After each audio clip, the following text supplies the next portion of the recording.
पिछले वीडियो में हमने बात की थी बजट सेट की।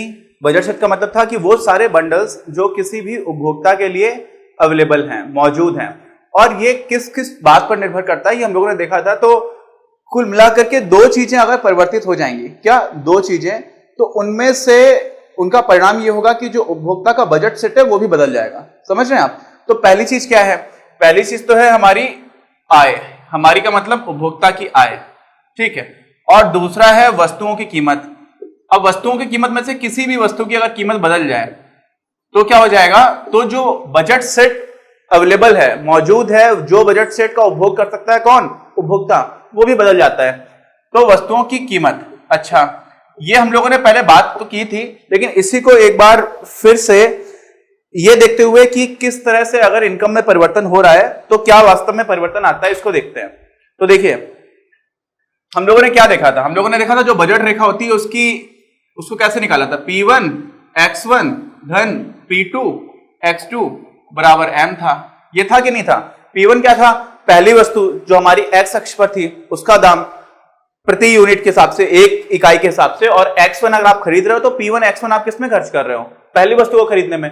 और P2 X2 किसमें खर्च किया जा रहा है? दूसरी वस्तु को खरीदने में। और ये किसके बराबर है? M के बराबर है। जो बजट रेखा है उस पर, बजट लाइन पर क्या होता है कि हम पूरी की पूरी अपनी आय जो है वो खर्च कर देते हैं, और डिस्पोजेबल इनकम की बात है, वही आय जो हम खर्च करने के लिए पहले से तैयार है। अच्छा, तो अब क्या बात हो रही है? बात ही हो रही है, इसी को हम लोगों ने क्या किया था? अच्छा, आप देखिए, इसी को हम लोगों ने y = mx + c इस तरह से भी लिखने की कोशिश की थी, और हमने लिखा भी था।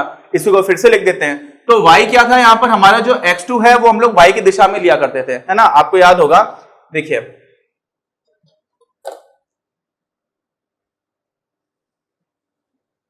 एक रफ स्केच में बना दे रहा हूं, आप इस रफ ग्राफ से आइडिया आपको लग जाएगा कि मैं क्या कहना चाह रहा हूं, ठीक है।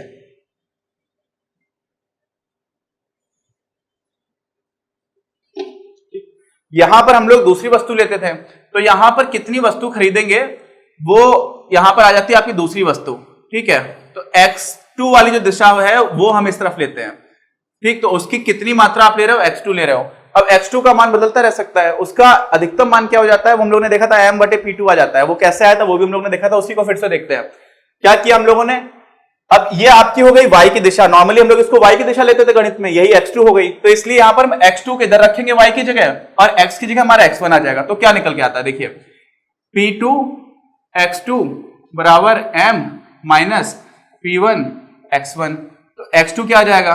X2 आ जाता है M/P2 माइनस P1 बटे P2 X1। और इसी को अगर आप बिल्कुल इसकी अवस्था में लिख दोगे तो कैसे लिखा जाएगा? X2 बराबर माइनस P1 बटे P2 X1 धन M बटे P2। ये आपका आ गया। इससे क्या समझ में आ रहा है? ये y = mx + c में क्या होता है? M जो होती है वो प्रवणता होती है रेखा की। तो यहां पर प्रवणता क्या आ रही है? ये आ जा रही है आपकी प्रवणता, ऋण P1 बटे P2। ये सारी बात हम लोगों ने पिछले वीडियो में अपने की थी, है ना? तो आप कहेंगे ये फिर से क्यों बता रहे हो? फिर से इसलिए बता रहा हूं कि आपको समझ में आ जाएगा। और ये क्या था? ये हमारा जो ऊर्ध्वाधर अक्ष है, ये वर्टिकल एक्सिस जो है, ऊर्ध्वाधर जो हमारी ये ऊर्ध्व अक्ष है, इसमें क्या हो जाता है? इसमें वो बिंदु जो इंटरसेप्ट है, y = mx + c में क्या होता था? ऐसे जा रही है लाइन, ठीक। अब ये आपका ये C हो जाता था, हम लोगों ने पहले ही बात की थी, और इसकी जो प्रवणता है वो M हो जाती थी, ठीक। यहां पर क्या हो जा रही है? इस जो रेखा आ रही है वो कुछ इस तरह से आ रही है, और इसमें ये जो बिंदु है इस अक्ष पर, ये क्या मिल रहा है हमें? ये मिल रहा है M/P2। क्यों? क्योंकि हम लोग इसी को जब सही से लिखते हैं तो कैसे लिख देंगे? y = mx + c। तो इस c की जगह क्या आ गया? M/P2। तो ये आपका बिंदु हो गया M/P2। और यहां पर x अक्ष पर जो बिंदु आ रहा है वो क्या आ रहा है? M/P1। और ये आपका मूल बिंदु है, और ये आपकी क्या है? बजट रेखा। क्या है? बजट रेखा। और इसका क्या समीकरण है? इसका वही समीकरण है जो हम लोगों ने अभी निकाला है। ये X2 बराबर माइनस P1 बटे P2 X1 धन M बटे P2, ये आ गया। अब क्या हो रहा है? अब हमारी इनकम बदल जा रही है, क्योंकि पहले हम लोग क्या बदल रहे हैं? आय। तो इनकम बदल गई, पूरा इक्वेशन यही देखना, कुछ नहीं करना, यहां से सीधा अगले स्टेप में आ जाएगा। इनकम हम लोगों ने बदली तो एम की जगह हमारी इनकम कुछ भी हो गई, मान लीजिए एम डैश हो गई। क्या हो गई? M dash. सब कुछ सेम रहेगा, यहां पर आप एम डैश कर दोगे। क्यों? क्योंकि पहले आपकी आई एम थी तो आप पूरा पूरा खर्च कर रहे थे, तो P1 X1 हो रहा है, देन P2 X2 हो रहा है। अब P1 क्या है? पहली जो वस्तु है उसकी प्रति इकाई कितने रुपए की खरीदी जा रही है वो है, ये तो बदल नहीं रहा। राजा बाबू ये भी नहीं बदल रहा है P2। और X1 X2 क्या है? X1 X2 तो एक तरह का वेरिएबल है। वेरिएबल मतलब वो चर है, वो बदल सकता है। किस हिसाब से बदलेगा? कि आपका एम कितना उस पर निर्भर कर रहा है। तो सब मिला करके आप क्या कर रहे हो, आपने P1 वही है, P2 वही है, लेकिन ये बदल गया और इसकी जगह क्या आ गया? एम डैश आ गया। तो आप एम डैश करोगे, सेम इसी तरह से लिखते जाओगे और कुछ भी नहीं। X2 वही है, P1 P2 वही रहेगा, एम की जगह क्या आ जाएगा? एम डैश आ जाएगा। क्या आ जाएगा? M dash. अब यहां से थोड़ा सा चीजों को देखने की कोशिश करना, गणित की थोड़ी सी समझ आप समझिएगा। X1 और यहां पे एम डैश बटे P2। अच्छा, अब क्या हुआ? अब समझिए यार, ये जो इक्वेशन लिखी थी y is equal to m x plus c, वैसा था। यहां पर भी वही लिखा हुआ है, y is equal to m x plus c. अब जो m था वो आपका बिल्कुल वैसा का वैसा ही है, बिल्कुल वैसा है। जो आपने सिर्फ m को तो बदला और तो कुछ बदला नहीं है। इसी समीकरण में ये जो रेखा को निरूपित करने वाला समीकरण है, इसमें कुछ भी नहीं बदला, सिर्फ क्या बदल गया? m की जगह m डैश आ गया। इसका अंतर क्या हुआ? इसका मतलब क्या हुआ? दुनिया में हो क्या रहा होगा? असल जिंदगी में क्या फर्क पड़ रहा होगा? यह समझना महत्वपूर्ण है। और वो देखिए बहुत आसान है, m डैश बटे P2 हो गया। अच्छा, अब मान लीजिए हम लोगों ने एक उदाहरण दिया था, m मान लीजिए 100 होता और पहली जो वस्तु है उसकी कीमत 10 होती। कितनी होती? 10। तो हम लोग कितना खरीद पा रहे होते? 10। तो m बटे P2 का मतलब क्या हो जाता? 10 हो जाता। अगर m 100 है और P2 आपका 10 है तो 100 बटे 10 का मतलब 10 हो जाता है। तो ये वस्तु कितनी हो जाती? 10। यानी कि उस स्थिति में अगर कोई इंसान अपनी पूरी की पूरी आय सिर्फ दूसरी वस्तु को खरीदने में खर्च कर रहा है तो दूसरी वस्तु की कितनी इकाई खरीद सकता था? 10। अब क्या हो रहा है, यहां पर 100 की जगह अगर m डैश आ गया और m डैश 100 से ज्यादा है। कितना है? ज्यादा। तो क्या मान लीजिए m डैश आपका 120 है और जो दूसरी वस्तु है उसका प्रति इकाई जो दाम था वो बदला क्या? नहीं बदला। अब क्या होगा? दाम तो वही रहेगा। तो यहां पर आप कितनी वस्तुएं खरीद पा रहे हो? 12। ठीक, तो इसका मतलब अगर m डैश ज्यादा है तो 10 अगर यहां पर आ रहा है तो 12 और ऊपर आएगा ना, क्योंकि y अक्ष पर आप बढ़ते चले आते हो, तो 12 यहां पे कहीं पे आ जाएगा। तो ये बिंदु हो जाएगा आपका m डैश बटे P2। ठीक, लेकिन राजा बाबू ये सिर्फ तब है जब m डैश यानी कि जो बाद की आय है वो पहले की आय से ज्यादा है। अगर कम हो जाए, समझिए 120 की जगह अगर 80 हो जाती तो आप और कम खरीद पाते, तो ये बिंदु नीचे आ जाता। ठीक, अच्छा अभी तो लेकिन हम पूरी संख्या रेखा की बात कर रहे हैं, हम सिर्फ एक चीज की बात तो कर नहीं रहे। किसकी? एक बिंदु की बात तो कर नहीं रहे। ऐसे ही सोचिए कि ये हमारा y अक्ष पर या x2 वाले अक्ष पर ये हो रहा है, तो नीचे क्या हो रहा होगा? जो हमारा क्षैतिज लाइन है, क्षैतिज जो अक्ष है इस पर क्या हो रहा होगा? क्षैतिज अक्ष पर हमें पहले पता है कि पहले हमारा इंटरसेप्ट समझते हैं, वो बिंदु जहां पर ये वाली लाइन आपके x अक्ष को काट रही है वो कितनी आ रही थी? m बटे P1। अब m की जगह अगर यहां पर भी m डैश ज्यादा हो जाए तो समझिए जो आपका मूल बिंदु है, समझो यार ये मूल बिंदु है, ये दूरी क्या है? m बटे P1। अगर m डैश ज्यादा हो जाए और P1 उतना ही रहे तो और आगे काटेगा। जैसे y अक्ष पर आप और ऊपर काट रहे हो, अगर m डैश बढ़ गया, समझ रहे हो, वैसे यहां पर क्या हो जाएगा? अगर आपका m डैश बढ़ गया तो x अक्ष पर भी जो आप काट रही है आपकी रेखा वो और आगे काटेगी, तो वो कितना हो जाएगा?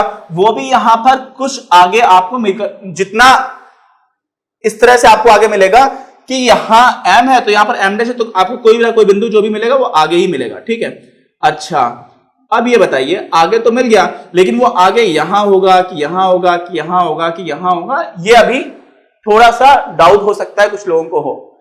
लेकिन अब ये देखिए, ये क्या है? माइनस P1 बटे P2। ये हमारी जो पहली रेखा है इसकी प्रवणता है और दूसरी रेखा की प्रवणता भी यही है। इसका मतलब x अक्ष के सापेक्ष, x अक्ष ये है, इसके सापेक्ष ये जो झुकाव है, क्या है? ये झुकाव, ये जितने भी अंश का कोण बन रहा होगा वो दोनों ही रेखाओं का बराबर है। समझ रहे हैं? जो ये रेखा आएगी और इसके आगे वाली जो रेखा आएगी, आगे वाली क्यों आ रही है? आगे सिर्फ इसलिए आ रही है क्योंकि m डैश बड़ा है m से, तो वो जो भी रेखा आएगी उसका भी इतने ही अंश पर कोण बन रहा होगा, ऐसी ही कुछ आ रही होगी, है ना। अब ये आपके लिए बहुत महत्वपूर्ण है समझना। तो हो क्या रहा है कि वास्तव में जो नई रेखा आएगी उसमें m डैश बटे P1 भी आगे रहेगा और m डैश बटे P2 भी आगे हो गया। कब? जब m डैश बड़ा है m से। और यहां पे जो रेखा बनेगी उसकी प्रवणता एग्जैक्टली वही होगी जो हमारी पहली रेखा की प्रवणता थी। तो हमने क्या किया, ये बिंदु हमें मिला और इसी प्रवणता पे हमें बनाना है। तो हम इसी प्रवणता से अगर बनाएंगे तो हमें क्या मिल जाएगा राजा बाबू, एक ऐसी लाइन मिलेगी जो इसी अंश पर झुकी होगी, इतने ही अंश पर झुकी होगी, और वो आपकी कुछ इस तरह की लाइन बन जाएगी। थोड़ा सा हो सकता है कि मैं उतना सही से लाइन ना बना पाऊं यहां पर, लेकिन आप समझिएगा, मान लीजिएगा कि इन दोनों रेखाओं की जो प्रवणता है वो सेम है, ठीक। तो ये और ये लाइन जब प्रवणता सेम होगी तो कैसी हो जाएगी राजा बाबू, ये जो दूरी यहां पर है इतनी ही दूरी यहां पर रहेगी, ये समानांतर रेखाएं हो जाएंगी। कैसी हो जाएंगी? समांतर रेखाएं। और इसका मतलब क्या हुआ कि अगर, अब देखिए बहुत आराम से समझ में आ जाएगा, बजट सेट क्या था, हम लोगों ने बजट सेट में बदलाव की बात की है। आय आपकी बढ़ गई, पहले आप इसके अंदर का जो कुछ सामान था वो खरीद पा रहे थे, अब जैसे आपकी आय बढ़ गई है तो आप थोड़ा और ज्यादा सामान खरीद पाओगे, सीधी सी बात है। और वो और ज्यादा क्यों पा रहा है? क्योंकि आपकी जो रेखा थी वो क्या हो गई, वो बाहर की तरफ पैरेलली शिफ्ट कर गई, समांतर एक नई रेखा बन गई और वो समांतर थी, है ना। क्यों? क्योंकि सिर्फ आपकी आय में परिवर्तन हो रहा है। तो सीधी सी बात याद रखिए कि अगर आय बढ़ जा रही है तो समांतर परिवर्तन होगा बाहर की तरफ, और आय अगर घट जाए, क्या हो जाए? घट जाए, तो सीधी सी बात है कि आपका m डैश बटे P2 ये भी कम हो जाएगा और साथ में m डैश बटे P1 भी कम हो जाएगा। लेकिन जो प्रवणता है माइनस P1 बटे P2, क्योंकि हम जो भी वस्तु है उनकी कीमत में बदलाव तो कर नहीं रहे, वो उतना ही रहेगा। और जब m डैश कम हो जाएगा तो क्या हो जाएगा, यही जो पहले वाली लाइन थी वो अंदर की तरफ शिफ्ट हो जाएगी। किधर? अंदर की तरफ। और अंदर की तरफ शिफ्ट होने के साथ साथ समांतर बनी रहेगी। क्यों? क्योंकि उस रेखा की भी जो प्रवणता होगी वो नहीं बदलने वाली, तो अंदर शिफ्ट हो जाएगी और कुछ इस तरह से लाइन बनेगी। समझे आप? तो समझ लीजिए क्या हो रहा है यहां पे, देखिए आपको क्लियरिटी के साथ दिख जाएगा। ये आपका पहले बजट सेट था, ठीक। अब अगर इनकम आपकी बढ़ जाती है तो यही रेखा बिल्कुल बाहर शिफ्ट हो जाएगी, समांतर, ये हो गया। और उसके बाद अगर यही आपकी इनकम कम हो गई तो अंदर शिफ्ट हो गया। तो देखो क्या रहा है, देखिए ये अगर इनकम हो रही है कम तो अंदर, इनकम हो रही है ज्यादा तो बाहर, और साथ में प्रवणता में कोई भी परिवर्तन नहीं आया, ये आप समझ लीजिए। तो इसका मतलब जो भी हमारी बजट रेखा है वो सीधे सीधे अंदर जा रही है, बाहर जा रही है। और ऑब्वियस भी है। ऑब्वियस कैसे है? क्यों? क्योंकि अगर आपकी इनकम बढ़ गई है तो आप पूरी की पूरी इनकम अगर पहली वस्तु पर यहां खर्च कर रहे थे और आपकी इनकम बढ़ गई है और फिर यहां पे खर्च कर रहे हो, इसका मतलब क्या हो रहा है कि जो पहली वस्तु की पहले आप इतनी मात्रा खरीद पा रहे थे अब आप इतनी मात्रा खरीद पा रहे हो, जो मात्रा खरीद पा रहे थे वो बढ़ गई है। और सीधी सी बात है, इनकम बढ़ गई है तो आप ज्यादा सामान खरीद पाओगे। और ऐसे ही यहां पर भी हो रहा है, पहले आप इतना खरीद पा रहे थे जब पूरी की पूरी इनकम एक जो दूसरी वस्तु है उसी को खरीदने में खर्च करते रहते हैं, और दूसरी बार आप यहां तक बढ़ पा रहे हो। और इसी में जो बजट सेट है यानी कि इसके रेखा के अंदर आने वाले सारे के सारे बिंदु वो भी बहुत सारे बढ़ जाते हैं जब आपकी इनकम बढ़ती है, और जब इनकम कम होती है तो आप वहां से पीछे आ जाते हो, तो आपको जो बजट सेट है वो भी छोटा हो जाता है। तो बजट सेट बाद में ये बचेगा अगर आपकी इनकम कम हो गई। समझ रहे हैं आप? तो ये हम लोगों ने क्या कर लिया, हम लोगों ने देख लिया कि किस प्रकार हमारे बजट सेट में बदलाव आता है। कब? जब हमारी आय बदल रही होती है, उपभोक्ता की आय बदल रही होती है। ये समझ गए। अब हम लोग अगले वीडियो में बात करेंगे कि वस्तुओं की कीमत अगर बदल जाए। अभी तक हम लोगों ने P2 और P1 इसको कांस्टेंट रखा हुआ था, मतलब इसकी वैल्यू हम लोगों ने परिवर्तित नहीं की थी। लेकिन अगर P1 या P2 बदल जाए तो क्या होगा, वो भी बहुत ही आसान है और बहुत ही आसानी से, मतलब इंट्यूटिव है इस सेंस में कि आप देख पाओगे अच्छा हाँ ऐसा ही होना चाहिए। ठीक है, तो मिलते हैं हम लोग अपने अगले वीडियो में। अपनी क्लास का उद्देश्य आप सभी के लिए आप ही की भाषा में गुणवत्तापूर्ण शिक्षा उपलब्ध कराना है। कक्षा 12 तक के सभी प्रमुख विषयों पर हम वीडियोस बना रहे हैं और कुछ विषयों पर वीडियोस आपके अपने चैनल अपनी क्लास की ही अन्य प्लेलिस्ट पर अपलोड भी हो चुके हैं। ज्ञान के प्रकाश से देश को सशक्त बनाने के हमारे इस प्रयास में इस चैनल को सब्सक्राइब करके और लोगों के साथ शेयर करके अपना बहुमूल्य योगदान जरूर दें। बढ़ेगा इंडिया तो बढ़ेगा इंडिया।